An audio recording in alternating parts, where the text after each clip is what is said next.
भारत दुनिया का सबसे बड़ा दवा उत्पादक होने का दावा करता रहा और अब तो देश के लोगों के लिए टीका देने की क्षमता की भी पोल खुल चुकी है। सही पकड़े हैं। सीरम इंस्टीट्यूट की वैक्सीन के बारे में आप जानते हैं क्या? कोविशील्ड की खोज भारतीय वैज्ञानिकों ने की है। वे किस संस्था के वैज्ञानिक हैं? क्या उनका नाम और चेहरा आप देखा है आपने? खबर तो यही छपी मिलती है कि एस्ट्राजेनेका और ऑक्सफोर्ड ने मिलकर रिसर्च किया है। अपने पर्सनल होठों से सही बोल रहा है तू। ऑक्सफोर्ड यूनिवर्सिटी के वैज्ञानिक 20 सालों से जिस तकनीक पर काम कर रहे थे उसी के परिणाम से यह टीका तैयार हुआ। सही पकड़े हैं। इतने तेजस्वी लोग। गार्डियन अखबार में इसी साल खबर छपी है कि इस टीके की रिसर्च और इसके विकास में लगा 57% पैसा पब्लिक फंड से आया था। ऑक्सफोर्ड को मिले 1000 करोड़ रुपए में से अधिकतर ब्रिटेन के टैक्स भरने वाले नागरिकों ने दिया था या संस्थाओं ने।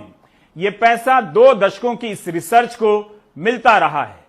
ब्रिटेन की सरकार, वेलकम ट्रस्ट, अमेरिकी और यूरोप के संस्थाओं ने भी काफी फंड दिए। कोविशील्ड का इंटेलेक्चुअल प्रॉपर्टी राइट्स एस्ट्राजेनेका के पास है, जिस वजह से सीरम को कई डोज इंग्लैंड भेजनी पड़ी। सीरम के पास कोविशील्ड का सब लाइसेंस है।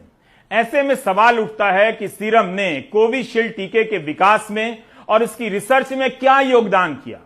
क्या सीरम ने सिर्फ उत्पादन ही किया है या रिसर्च भी किया है? तो यह साफ होना चाहिए कि नहीं, होना चाहिए था कि नहीं कि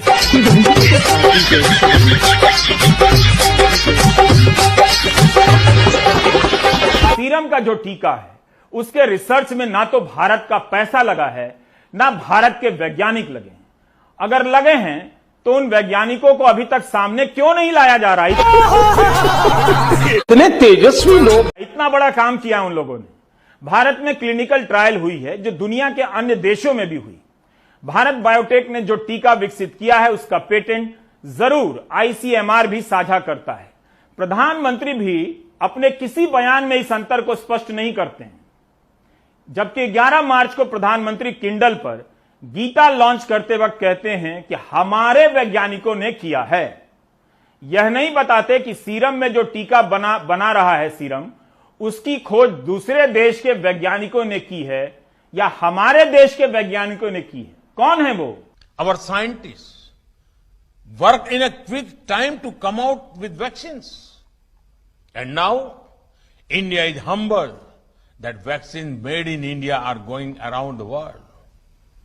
We want to heal as well as help humanity. This is exactly what the Gita teaches us. Gita सच बोलने की तालीम देती है।